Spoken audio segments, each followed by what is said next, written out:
have another, professional in another section of America, which would be healthcare. Now, last time we interviewed the sister in the flight attendants, the airline industry, and she really dropped some jewels and some bombs that a lot of y'all did not know. So the guest we have today isn't a stranger to our platform. She came the first time. Nurse Angela, those of you who know who she is, you already know what kind of podcast you're about to get with her. Many of you, liked her realness on the situation, liked her breakdown, what happened to the doctor that had COVID. And that video did very well, very, very well. So Nurse Angela, thank you for joining us on the show again. You're welcome. Nice to be here. All right, Nurse Angela, we may have some newbies that showed up to the platform since the last time you were here. Can you tell, for the people that's new, just a little bit of, about yourself before we really get into that story? All right. Yes, sure. So I've been in nursing and healthcare for 31 years. I am currently a nurse consultant. I've been a nurse consultant for the past 12 years. And I'm an advanced practice, what they call an advanced practice nurse, because I have advanced degrees. And I'm an advanced practice nurse in public health, which I have been in regulation. And currently I'm employed with the state of California until tomorrow. And I work as a nurse consultant in the capacity that with a medical consultant as well. I need you to hit the like button so it can register on YouTube algorithm. And again, if you enjoy this free content, this free information, and you leave here smarter, which is my intention, then go ahead and hit the like button. And so, I was sent to the state of California by the governor. I was hired by the last governor that was here, not Newsom, but the previous governor, because CDCR had gotten themselves in a situation where they no matter where you are in a sector, they will manage. I promise you, they will manage to target Black people and then mess with their health, just mess them over. That is just what they do. And so I was sent in as a neutralizer because corrections and custody officers just can't get themselves together and get it right, was filtering over into healthcare and impacting the healthcare of the black prisoners. That's who I'm concerned with, because I specialize in Black healthcare. For 31 years, I've been in Black healthcare. I don't deal with the others, even though I've worked in other facilities, right?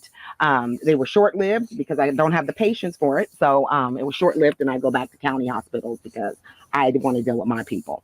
And so that's what I currently do. And I'm here to tell you how the healthcare system gets down, how they get down when it comes to Black people and their main mission on how they would love to just have a get out moment so they can occupy our bodies because they realize the specialness of our melanin and the healing capacity of our melanin. So, yeah, that's a little bit about me. So we can get into it. All right. So when you a Black person, we know the history of, the medical profession, like, and then I got to be careful what I say here, especially with that pandemic situation and YouTube. Any little thing you say, they want to take your situation down. But due to the history of a lot of that, a lot of us say, nah, I'm good on a whole lot of things in the medical profession. So when people go to the hospital, for instance, right, and as a Black person, and they go in, what is some of the biases that you have seen when Black people go in versus, let's say, the Mzungu go into the hospital? Okay. So, I do research too. So a lot of research I do in health disparities because, I will say that I was a victim of health disparities given all the information that I have and the experience that I have dealing with the healthcare system. I too fell victim to medical negligence and medical discrimination, which I am currently fighting. So when you go into the hospital as a Black person or into any kind of healthcare facility, they always have these preconceived notions that Black people don't. It's the biggest thing that gets us because pain is an indicator that something is wrong. And so how these people have managed to get by with disabling us is that when we come in with a viable issue, and usually it's pain or dysfunction that is bringing us into a hospital situation, because for real, Black people will stay at home and die before they really want to come in contact with white people in the healthcare industry. And so when you come in with pain or dysfunction, They immediately minimize that.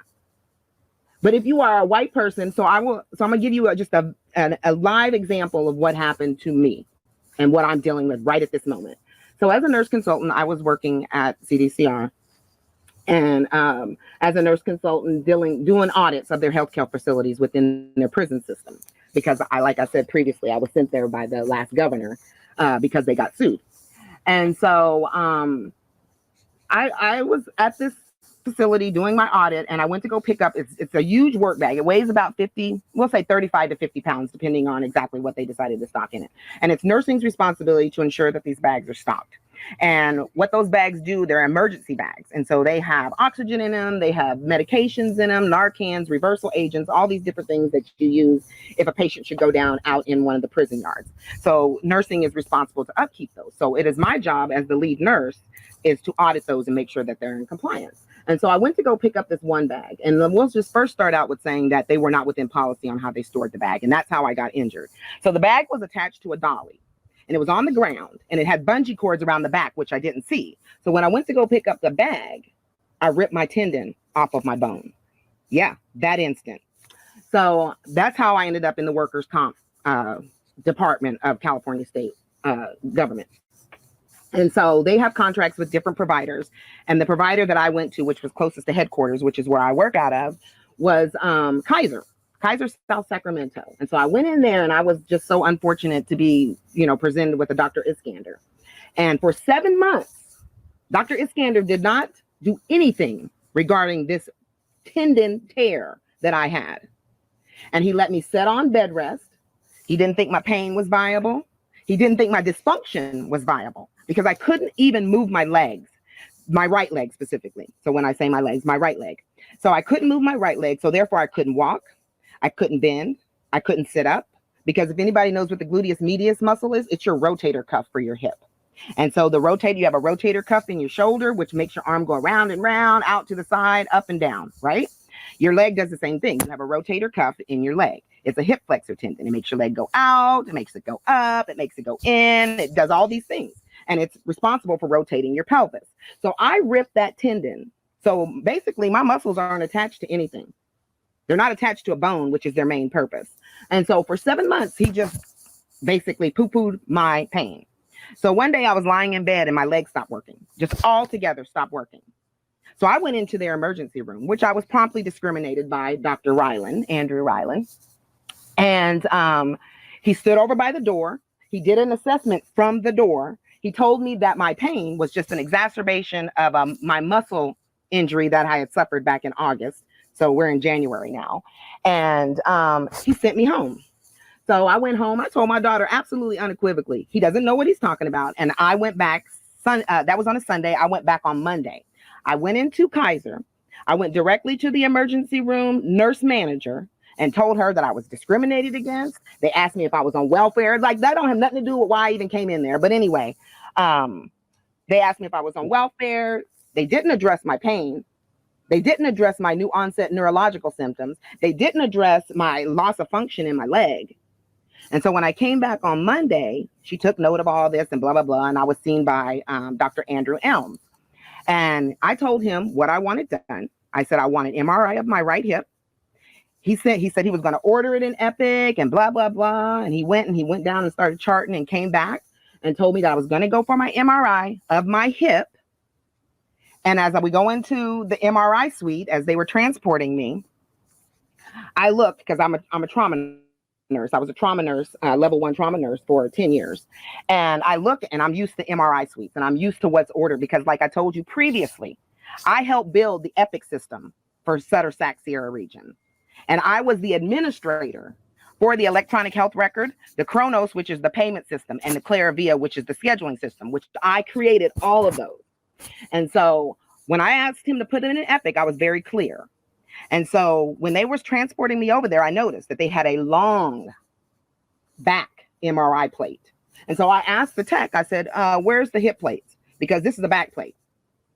And he said, oh no, they ordered a back. No, you take me back over there. So he literally wheeled me over there, and I had a screaming match with this physician out in the middle of the ER. I'm so embarrassed that I had to do that, but it was my life. That's how I felt. And he finally begrudgingly ordered the MRI of my hip, come back to tell me that you have a full thickness tear in your gluteus medius tendon, but that's not what's causing your pain. It's anything. They don't ever want to be wrong. They don't ever want to follow your lead because they always think they know when they really don't know.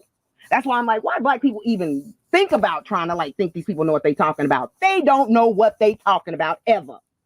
So they did that. He told me, you know, follow up with Dr. Iskander in 2 weeks. Nah, forget that. I don't care what you say about nothing. I ain't following up with Dr. Iskander in no 2 weeks. I walked from that ER on crutches. On crutches, mind you. I was walking a little bit previously. So the new onset was that I was on crutches because I could not even bear weight on my leg. And I thought to myself, they have poo-pooed this whole experience that I've had, which led them to where they are right now. Because I would not be suing them if they had not done what they did. Well, let me ask you a few questions I want to ask real quick, Nurse Angela. When you went in, and they said, when they asked you, you were on welfare. Is there any kind of hospital protocol to ask someone in pain if they're on welfare? I'm confused about that. Oh, no. They ask if you're on welfare because they assume since you're Black that you're on welfare, which changes the pay system. See, Kaiser monetizes people. That's what they do. So if they feel like they ain't going to get the maximum allowed payable under CMS, they ain't trying to fool with you, really. You understand what I'm saying? And because I came in under state fund insurance because I have primary insurance, which is through Sutter. But for this injury, it goes through Kaiser.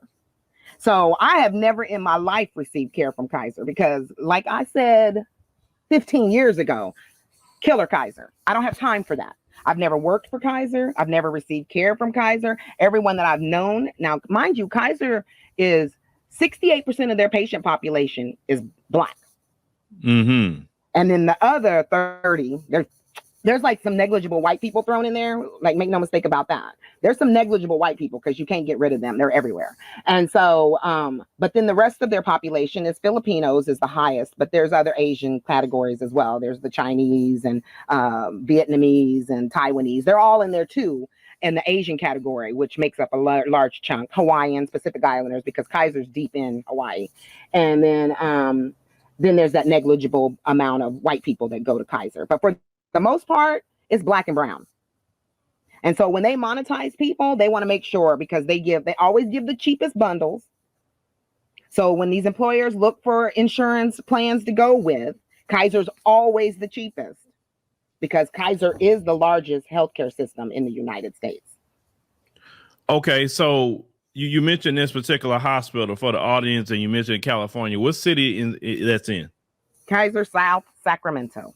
Sacramento. Okay, those of you brothers and sisters that live in Sacramento, you need to be careful with this. I always try to tell people maybe they live in certain areas. So we have a lot of people that listen from California.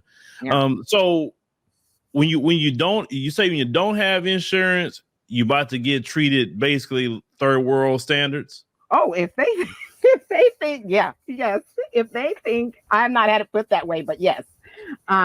If they believe you have a substandard care plan, you're going to get the basic bottom shelf care. You're going to get the basic bottom. And they also assume that because you get, you don't have this kind of insurance, that you also don't have this kind of intellectual level. And I want people to clearly understand that this medical racism has nothing to do with your intellectual level. It really doesn't. They try to pretend like that's what it is, but that's not what it is. You take all socioeconomic factors out of it. What's left is that these healthcare providers are racist, and they don't want to remove those socioeconomic barriers that they put upon Black people. They don't want to remove those to get down to what the real situation is. And the real situation is that you guys are racist, and they don't want to see that. They don't want to hear that.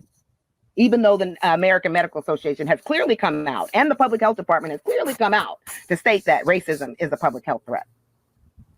But I'm going to tell you, white people will die on a cross like they Jesus before they will admit that they literally are racist. Well, you have to understand, Nurse Angela, and it hit me, maybe a few weeks ago that, racism, white supremacy is their culture. Mm-hmm. Because only a culture is something that you can do. Like the people today is doing the exact same thing the people did 500 years ago. Okay. Yes, I mean, they may change the tactics a little bit, but the bottom line is still the same. You understand? So You can even go back 1,000 years, Philip. You can go back to the Romans. Well, I'm just talking about at least our interaction, at least in this land, right? Okay. So when you understand it's a culture, sure, you may have, and from my experience, it's a minimum amount of them that wake up out of that culture and, see it's wrong and try to do something about it, but it's the minimum. And I mean the minimum. I would say, for me personally, from my experience, I would say 90% at least, are deep into their culture, and maybe the 10% or so is the ones you'll see that's not into their culture. But unfortunately, that small 10% that is that's in their group that see what their culture is wrong.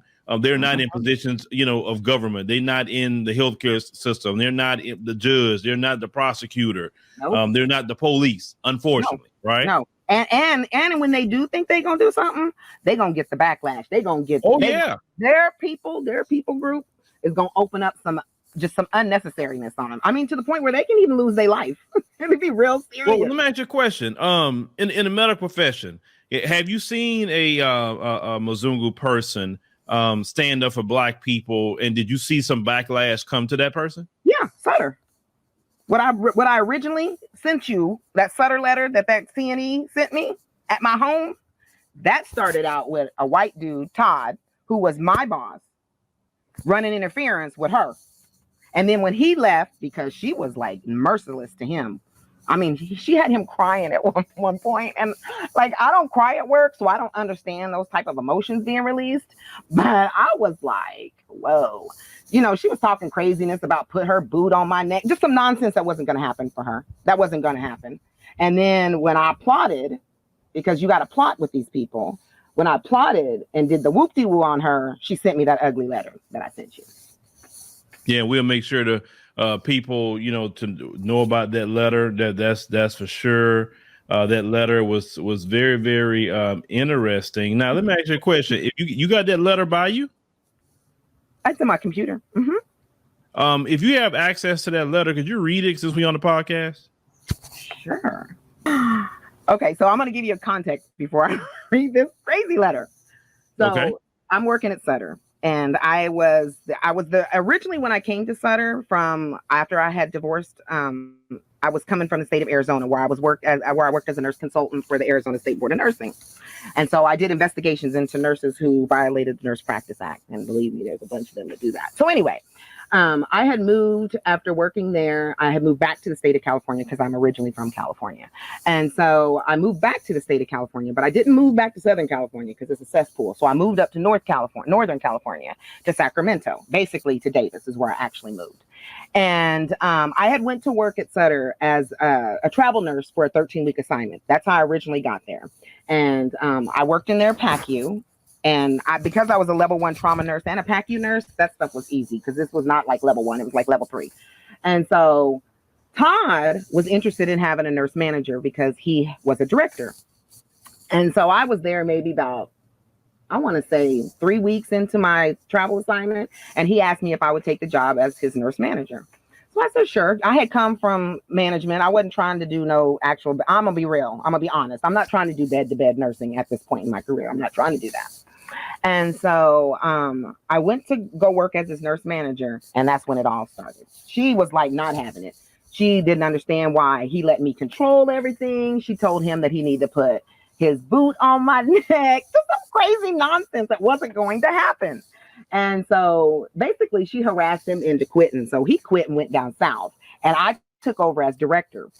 And I knew when I told Todd when he left that, she gonna come after me because she been waiting forever to get at me because I never reported to her. I always reported to him. So it was never like an issue because I don't care what you say. I don't report to you. So I don't have it. And so when I took over as the director, I told her very clearly, you leave me alone. We won't have no problems. I always like to let my white people know that if you don't bother me, I ain't gonna bother you. But I tell you, if you come after me, then I'm gonna bother you real, real hard. That's what I'm gonna do. I'm gonna take up residency in your mind, and I'm gonna mess with you for a very long time if you mess with me. So she didn't take that serious. She thought that was a joke. So she brought these two clowns, one white woman from Florida as a consultant to mess with me, and then another white woman from down south in Orange County named Jane Jane and Nancy. She brought these two in to try to mess with me. But see, I'm smarter than all of them. And so I peaked this stuff a long time ago. And because I'm so good at my job, you know, I ran that department like a squeak. When I say I ran that department like no other. It was the most profitable, functioning department you could ever see. So what you gonna do with that? You're gonna have a hard time convincing headquarters down here in Sacramento that I'm some kind of messed up person, because I'm the person that comes to Sacramento and I do all the stuff for Kronos and Claravia, and I'm a trainer and I'm an administrator, and now you suddenly got a problem with me, Angie? Okay, all right. So she tried that. It didn't work out for her.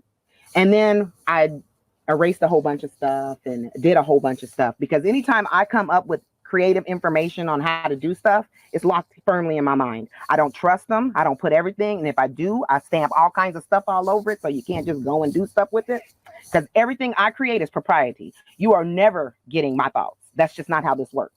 And so I did that. I got some stuff shored up. And then I went out on sick leave because they stressed me into sick leave. And then I went and saw a counselor. So I was out for a very long time, getting paid, not messing with them. And then this letter comes to my house.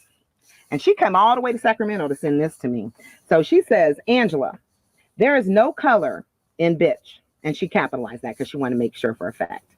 So stop being one. You are a cunt to everyone. If you want to be treated like a nigger, keep acting ignorant. Get your ugly ass back to work and stop blaming the world for your problems. And stop acting like a cunt! ! Whoa. So that's classic white supremacist talk. That's how they all talk that way. They all talk that way. Like it's amazing to me. You see what I'm talking about? Culture. That is culture right there. She's talking the to you. head nurse. She's the chief nurse. It don't matter what she is. Listen, January the 6th. That's how high it goes. Listen, January the 6th showed you exactly what America is. You saw people from every profession storming that Capitol. Yes. Right.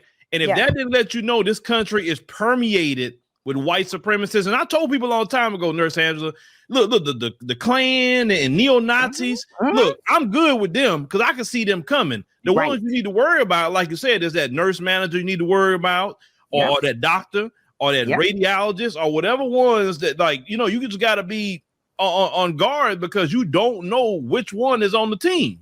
Oh, to me, I'm gonna be real. Where I work from, they're all on the team. They're all on the team. I don't trust no one, because I can tell you in this situation, even black, because in this situation right here where this woman came after me for no reason, so I'm gonna tell you, no reason whatsoever other than jealousy, and she's dumb, and she thought maybe by bringing Angela down and, you know, bringing her down, because she told me I was an uppity Negro, by the way. And I was like, so you know, when we got into the EEOC mediation, I was like, this woman, first of all, she came by my house. I said, she gonna get herself hurt.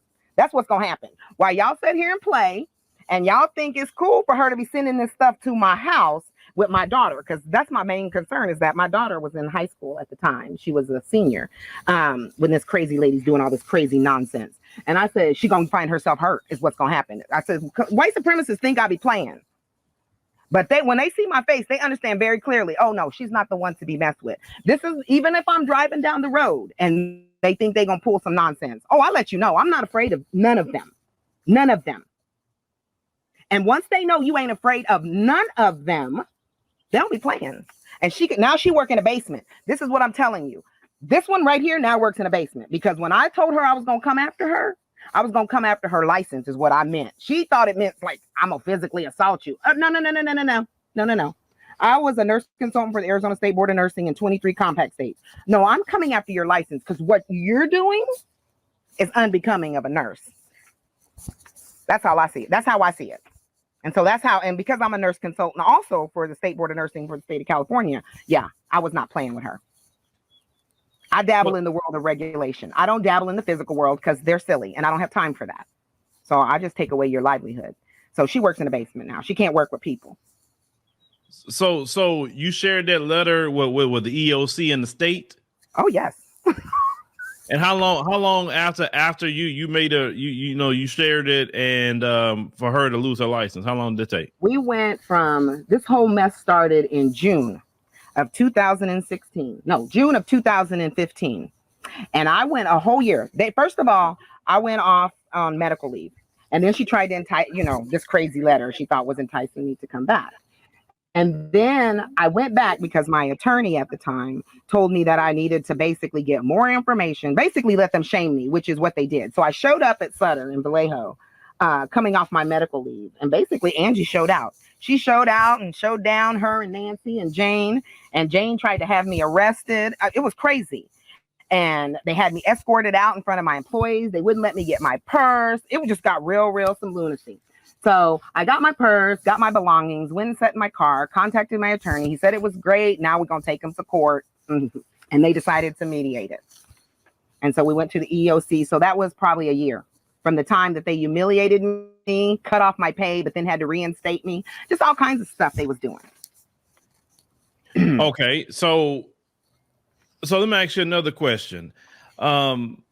In that industry, you see a lot of nurses coming in, and I know, statistically, the majority of them, unfortunately, and I say unfortunately due to the racism aspect, are Mzungu. What'd you say? 85% of the nursing workforce, and and by the way, it's the largest workforce in the United States, and 85% of it is white. Okay, 85%. Okay, man, that's overwhelmingly. Now, let me ask you a question about that. But do you think some of that's going to change as you seeing demographics change in this country, though? White women love their nursing. I don't know. They be holding those nursing programs with a fist. So, you got to actually go through these white nursing programs in order, because no black person has a nursing program. I got my daughter's child into the Howard nursing program, and then that program was so chaotic that she transferred over to Georgetown. So I'm like, I need black people to get their stuff together. You got all these historically black colleges that has nursing programs like Tuskegee, who was ran by a white woman. Like, why on earth would you have it just upsets me. But anyway, we don't really have nursing programs. And that is one of my goals when I get to Africa, is to have actually a black nursing program where black nurses can be booted out and know what they're doing and what they're saying and take care of our people appropriately. So in order to be a nurse, you got to go through these white programs. And these white women who run these programs, who's professors of these programs, who always be trying to tell you stuff they don't know what they're talking about. But they run these programs with a fist. I went to the University of Washington. There was 2 of us. 2. And before that, there was none. So let me ask you a question about those nursing programs. Okay, you go through, you get your degree, and then you try to apply to get into nursing school. Is that correct? You have to take the NCLEX. Okay, you take the NCLEX. Okay, and you take the NCLEX. And is that, I think, was it Washington, or is Washington or California? Is that those states that you could use your license in multiple states? Washington is a compact. California is not. Okay. I know Texas is compact. Yes, Texas is compact. Yes, yeah. Arizona's compact. Okay. Ohio's not compact. Illinois is not compact. They fall under an umbrella public health program, public health umbrella. So they're like listed with a whole bunch of other things, like in a like healthcare type thing in Illinois. It's crazy. But something you brought up earlier that kind of bothers me, and it's been going on, and you mentioned earlier it would happen with you, the pain aspect. Oh, they don't believe black people is in pain. Where do that come from, and how do they measure somebody else's pain? Because pain to me is kind of like someone that look at beauty, like it's subjective to that person. Mm-hmm. Mm-hmm. And everything that you're taught in any school you go to, no matter what if you're in an allied health science, you're always taught that pain is what the patient tells you the pain is. It's not for your interpretation to say, well, maybe she has pain. But I noticed that white doctors like to dabble in that. They like to dabble in the objective. Like, she don't look like she in pain to me. But is it really your call? Is it really your call to say who looks like they're maybe in pain? Or is it the patient when they tell you? Like when I told Dr. Iskander that this is the worst pain I've ever had in my life. And I said, not aside, I've had 2 children with no anesthesia. And I said, and this is the worst pain, because this was an all-encompassing body pain. Because once that knocked out, I mean, this muscle group didn't talk to this muscle group and this muscle group and this muscle group. So it took out my whole right side, which is my dominant side. And I can't sit up and I can't lay down and I can't turn over and I can't do anything. Can't twist my side. And I'm like, so how is it that y'all suddenly say that I'm not in pain? And that it's not as, apparent as, and this is notwithstanding because I also had a pelvic drop, which is a physical symptom from not having the, tendon attached to the bone. And so I'm walking crooked and I still remain crooked because I've lost so much muscle tissue. And that gives me atrophic muscle pain is horrible. I have restless leg syndrome now. It's just, they've messed me up. But you know what? It ain't going to be the end all be all because I'm one of the most determined people these people will ever meet. Okay, so let me ask you a question about this. Okay, so since with all your experience, we talking about the safety of Black people going and dealing with healthcare and what we can do, as a community. So, do you believe for the safety of Black people, should we make sure to get a Black doctor? Yes. Could you explain why? I'm going to tell you, so if you ever look into like health news or public health news or anything like that, you know that we have an epidemic of Black women dying in childbirth. Baby die, mama die, everybody die. These are normally healthy Black women who have the unfortunate, I tell you, to come in contact with the white healthcare system that don't care about them. And you can't give caring, you can't make people care. I've been in nursing for a long time and we have several theories. I don't understand why white people come up with theories on how to care. It's sad that you have to have a theory on how to take care of people, on how to care to be a caring and compassionate person. But that's what they do. They take these classes. In my master's program, there was several theology things, which if we really know about nursing, they try to say Florence Nightingale is the initiator of nursing, but that's not real. Mary Seaborn would be the initiator. She was a Jamaican nurse that went over to England during the Crimean War and was talking about how the environment, this war environment with the nastiness around and having the windows closed up and being in these enclosed areas and confined with all these different sick people is making these people sicker. That was her philosophy. And then Florence Nightingale being white, decided to catapult that. And then now we got Florence Nightingale, who's the mother of nursing. That's not real. That makes sense because we start things and then they steal it like normal. And because their culture is definitely stealing. And then they steal it because they have more money because of slavery. And then they capitalize on it. Yeah, that's interesting. And the next thing you know, you got Florence Nightingale schools of nursing all over. All over.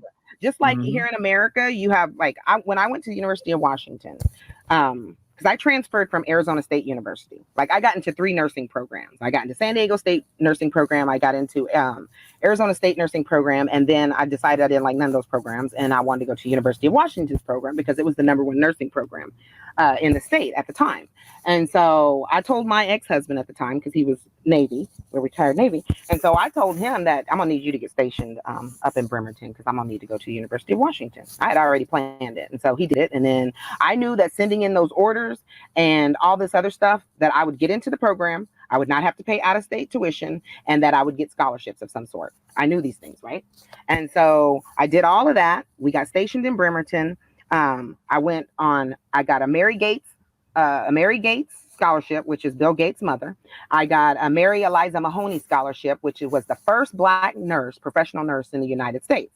Now, the funny thing about Mary Eliza Mahoney, she's my hero, first of all. I'm just going to say that because I modeled everything after her on how I deal with people. She was the first public health nurse, but she started the Colored Nurses Association.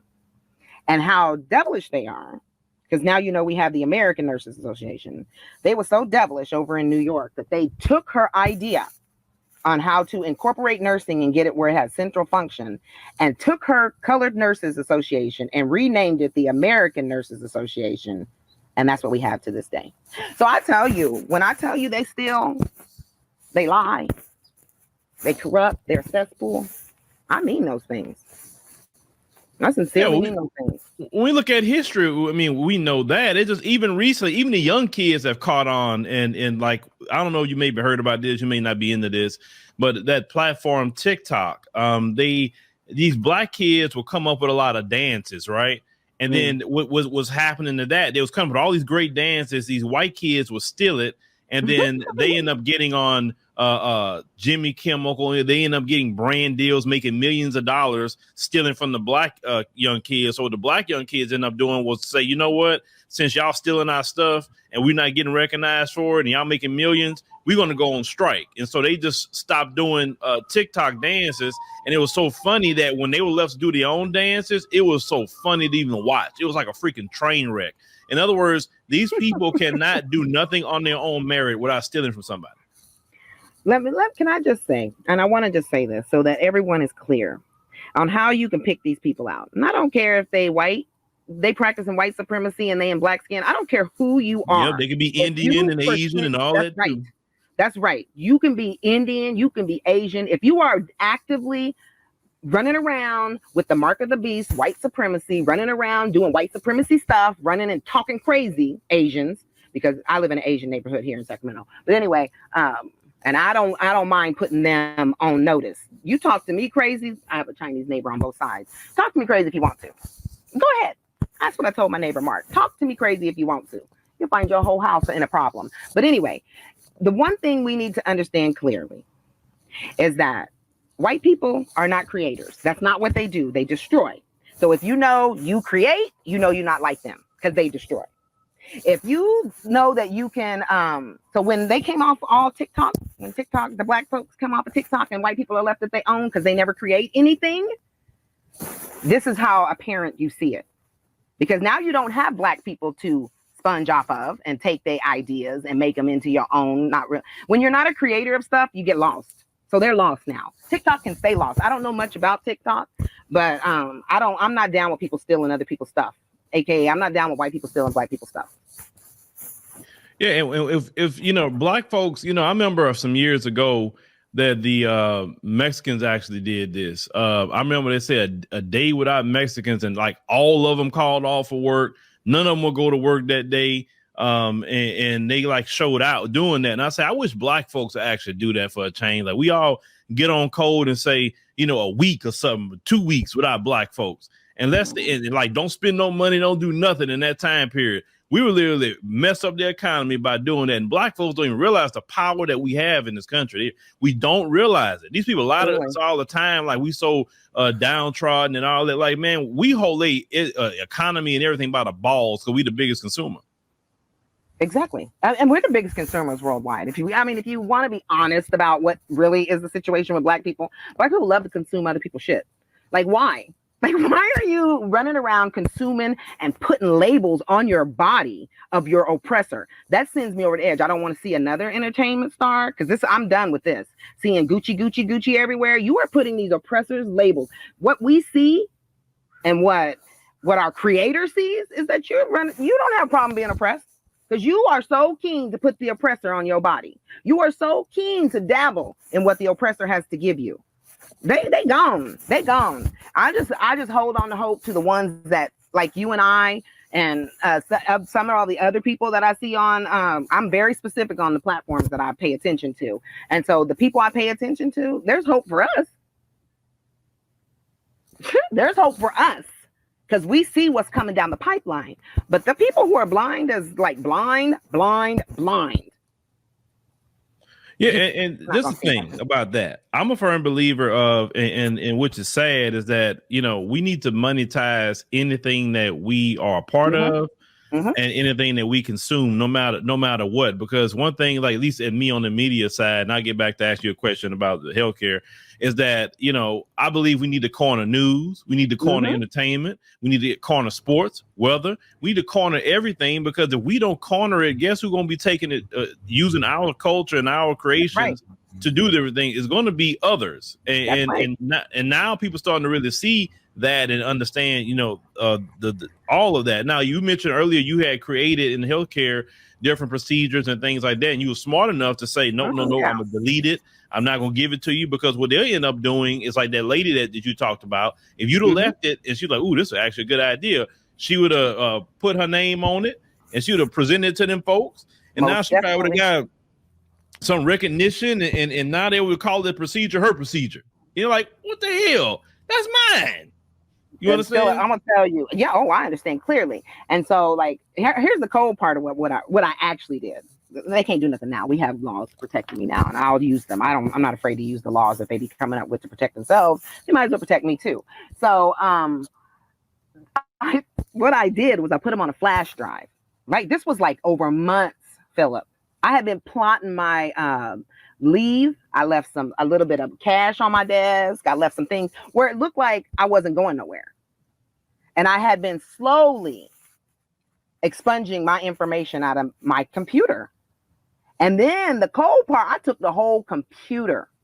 So even if they had, IT go in and do a forensic search, because I had to do a forensic search on her because I knew that she sent me that letter. And I'll tell you about that in a second. But if they were ever to do a forensic search, they would have to have a time frame. And so I made sure, you ain't gonna have no time frame, because I'm gonna do it sporadically. It's gonna be in the morning, it's gonna be at the evening, it's gonna be here, it's gonna be there. And I put all my stuff on a drive and took it with me, and then took my laptop, my actual company laptop. So I said, if y'all gonna discriminate against me, sue me for this stuff. Sue it and you can get it back. They never got it back, and I destroyed it. But that's not the point. The point is that they think they're so smart. But see, when you're going to discriminate against me, and I already know you're going to do that because I smell you from the door because you're so scared, I'm like, no, I'm not doing that. And she even turned my charge nurse against me, who's Black, by the way. And, oh yeah, she wrote some crazy letter that popped up in the EOC. And I said, that's lies. That's all lies. And I don't care how this blackface white supremacist managed to get, this letter into Angie's little pudgy hands. But what I'm saying is that she's a lie. And now I have to be on the lookout for the blackies who are body snatchers. And I got to be on the lookout for white people. I said, this ain't about some shit. I'm about done with this America. Well, let's get into the black, some of the blacks. Okay. So you have some black folks that want to, shuck and jive for them folks. What kind of problems do they cause in the industry? I have a firm like rule. If white people like you, I immediately don't trust you. And so, I'm telling you, if white people sing your praises, I'm done. I don't trust you. I feed you with a long-handled spoon. And I knew this about Anita. But the thing is, I have to work with her because she's my only charge nurse for PACU, pre-op, phase 1 and 2. And so I have to interact with her. So I just made sure when she be asking me questions, I don't answer her questions. Like she be asking me, what do you think about Angie? I don't think about Angie. What are you talking about? What do I think about Angie? I don't think about her. So I have to give those responses, but they always trying to get information. They think they slick. They think because we're black, we're both black, we're black, right? Oh, we can say and do whatever. Girl, yeah. No, I see you. And I'm going to tell you, I see you when you be sneaking off to Angie's office. People be telling me you was down in Angie's office for 30 minutes, even though you told me you was going to lunch. So I said, you know what? You go on down there. You set up in white woman's office because she hates you too, by the way. And I told Anita this. She hates you too. So don't think that by any stretch of the imagination, the reason that she's glomming onto you is to get to me. I even had to tell Kanika when at California state government, the reason they messing with you is because they know they better not come after me. I promise you. They come after me because I had my attorney call California state and let them know under no circumstances, if you even think about it, you're going to get sued. They stopped real quick with that one. Yeah, anytime on the job, anybody tell you, what do you think about this one? Do you think about that one? I've had experience with that before myself. And it's always a setup. Don't even answer those questions. And like you said, I don't be thinking about nobody, man. I'm trying to get, I walk off. Like, I won't even entertain you, because when I know you messy like that and trying to like siphon information, but usually when you have a certain look about you, people don't really mess with you too much. And I've learned to have a certain look. Like for instance, I remember, the times that what they would like to do, the Mzungus, a lot of times they try to like think that you walk in a room with them, and then they'll start staring at you Mm-hmm. and thinking they can intimidate you. So the key is you gotta intimidate them back, right? That's right. So I don't know if women could do it as well as men, but I remember one time I had them do that to me, and I was just looking. So what I end up doing is just start having a mean mug face and start staring them in the eye. One thing they don't like you to do, it's just intently stare in the eye, and I do it until they look away. That's how I do it. Oh, and I do. You stare at all of them real intently until they look away at you, and then they'll say something. Oh, hey, like, yeah, what's going on? Like, in other words, like, you're not gonna punk me because I know what y'all doing. Because some black folks, folks will stare at them, and then you want to look away. No, never look away from them. You stare at them till they look away. That's right. You stare them down. And That's I'll tell you a funny story. Women can do it too. At least I know I have the capability. Well, some women can. Some women can. But I don't know that all. And I'm going to tell you, it's not all. Mm-hmm. I have this ability because I've been dealing with this for so long. And I'm going to be real. I come from a trauma background. I'm independent like no other. And in a trauma, you have to be independent. And so I don't have time for all this nonsense that they like to give. But I will tell you, Kanika didn't have the gift to do it. She let them people drive her crazy. And she had to move out of the whole state of California. I said, there'll be not a place, not a one, not a ever that you're going to tell me I have to do something for you. So they was Mickey Mousing around at at California State Government where I worked. And they was going through Kanika. Well, this one blackface white supremacist named Rita sent me a email because she wasn't happy with something I said. Because see, like, there's some things I just don't do. Like, I don't dabble with people who I feel intellectually are beneath me, and I don't have time for that because you don't offer anything to me, so I don't have time for that. And so she wasn't happy with that I was like, I don't be dealing with you like that. That's not how I deal with you. And I also had information that she was sleeping with one of these white men, and I just don't have time for that, Philip. You just don't understand. I don't have time for that kind of stuff in a workplace. I just don't. And so she sent me an email. I sent her back a terse remark. Don't send me no email if you don't want the truth. And she wasn't happy with that. So she sent it to Jason and Vince and all these other white men who decided they was going to send me an email talking about we need to meet regarding an email. I don't know. I ain't sent none of y'all no email. I don't know what you're talking about. And they said, oh, we know. Okay. So I got myself together. I got me a pad and a pen because I write everything. They don't like that. They don't like when you come in ready to document who's present, who's going to do, who said what, who did what, right? So I walk into the meeting, and the way they set this meeting up is that when you walk into the conference room, all of them was on one side of the table. And I was like, oh, you ain't gonna power move me like that. So I sat smack dab in the middle of them. The fake boss that I was supposedly reported to, she was over in the corner because she knew from the get-go, if you say anything during this meeting, when I get you back to your office, we're gonna have a stern talking to. And she knew that Judy knows she ain't ready for that. Trust me, we have a history. She ain't ready for that. And we had a history. And so I walk in there, I sit down in the middle, they get all nervous, like, well, are you gonna not sit? No, I'm not sitting over there. You don't choose where I sit. I'm a grown woman. You ain't gonna choose where I sit. So I sit down. What you got the pad for? Oh, I like to make sure I keep good notes when people call me to meetings just surreptitiously and I don't know what's happening. So I like to make sure I keep good track of it. And so that immediately puts them on arm. And then they proceed and they say, okay, we'll start and whatever. And they proceed to tell me that I sent some email to Rita. And I look at Rita and I said, oh, is this how it's going to go down? So I just simply told them straightforward that anything I have to say to Rita, I'll say it directly to Rita. It don't have nothing to do with you, or you. And I told them if they're going to keep doing this, they're going to get a stern reminder from my attorney because I'm not going to keep doing this. I am a consultant. I don't work for none of y'all. And I'm going to need y'all to stay out of my business, basically. And so, yeah, that's how that them folks. Them folks, like I said, we can be on here 10 hours talking about them folks. Oh, yeah. Because they're just not good people. It's just so before we wrap up here, could you give us on top of getting a black doctor is basically will save your life? What are the tips that black folks can do or even say in those situations to make sure we either treat it right or to avoid the white supremacists in healthcare for people that definitely say, well, what do we do? I'm gonna tell black people what you need to do in your life, no matter what it is, when it comes to white people. Assertive. Be assertive. You are responsible for your personal being. Don't give that over to anybody.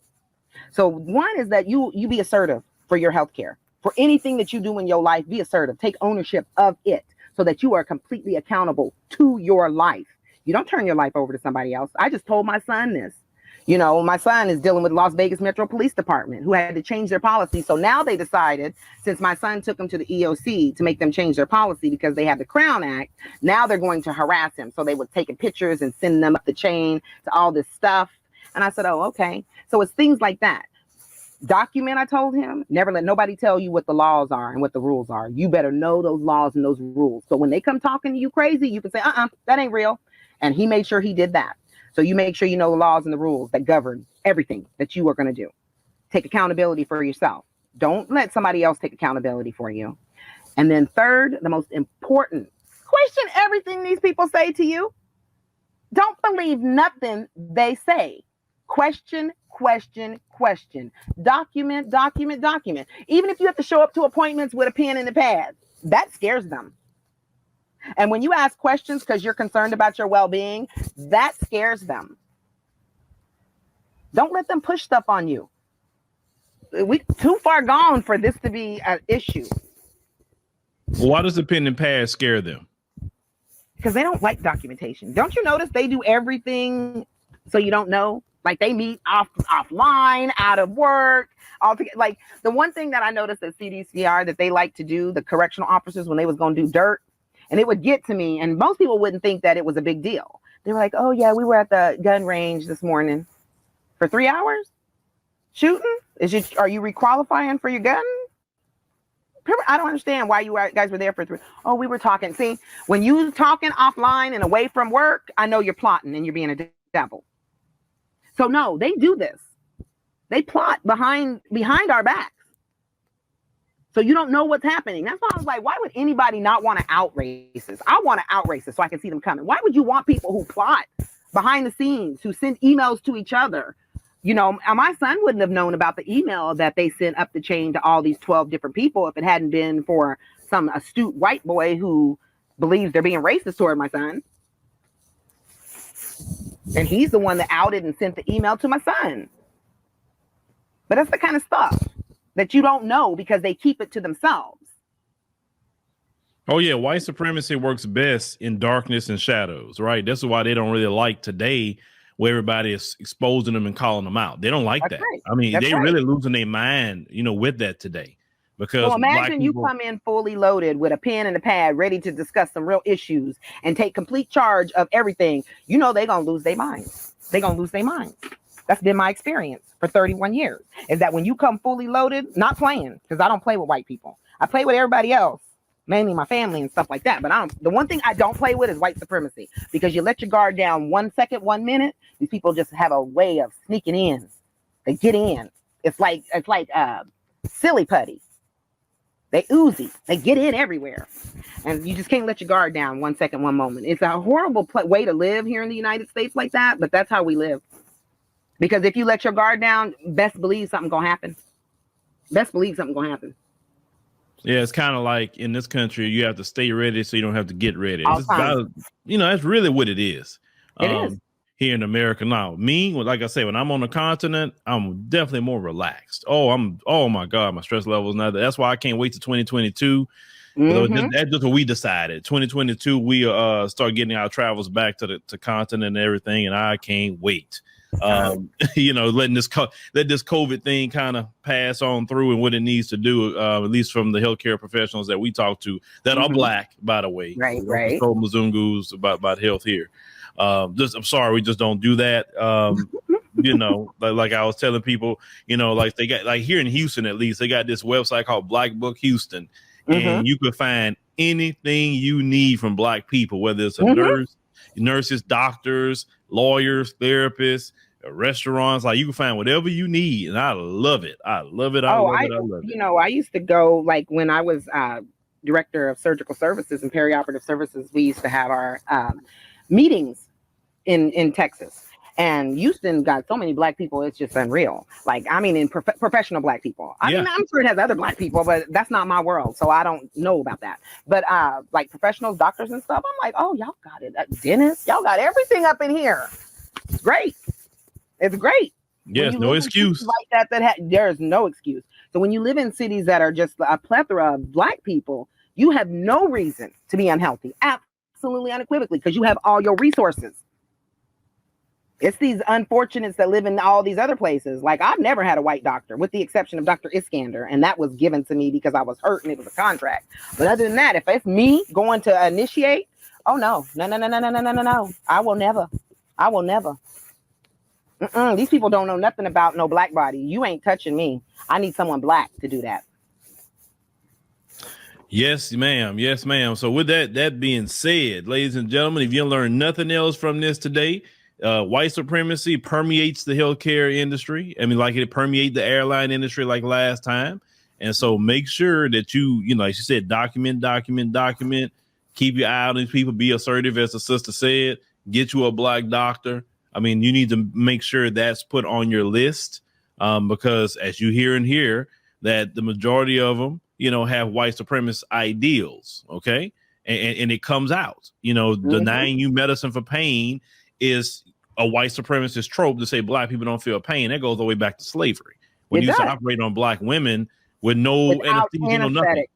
Without any anesthetic. And it was basically just like, looky, see what's going to happen to them. Like, I mean, documenting our response to pain. So they know that we have pain because they've documented through all their little slave trials. They know that we have extra nerve endings. Like, I love the fact that they say black people don't feel pain when we are the most sensitive people because we have so much. Melanin is sensitive. Melanin is the same stuff that's found in outer space in black holes.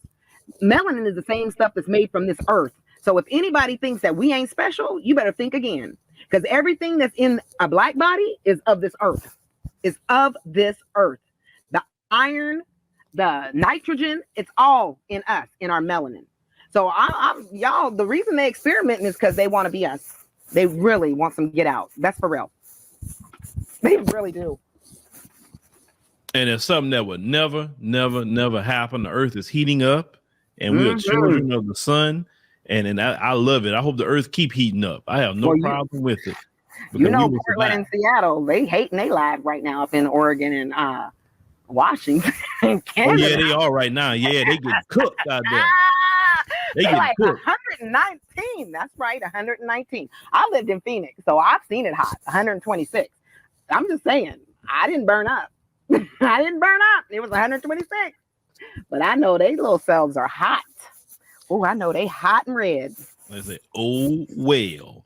So, Nurse Angela, we thank you for joining us today on the podcast. And we appreciate you coming through and giving us all this knowledge to help protect Black people and people that's even thinking about getting into the healthcare industry, what they can do to protect themselves as well. Yes, and thank you. People, stay strong. This is a war for real.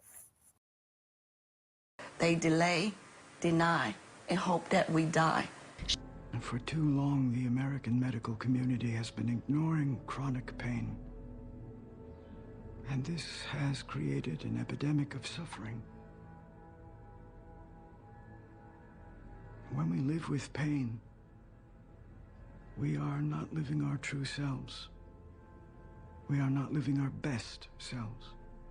We're not even living at all, because the pain overtakes our ability to think, feel, even to love. I don't want to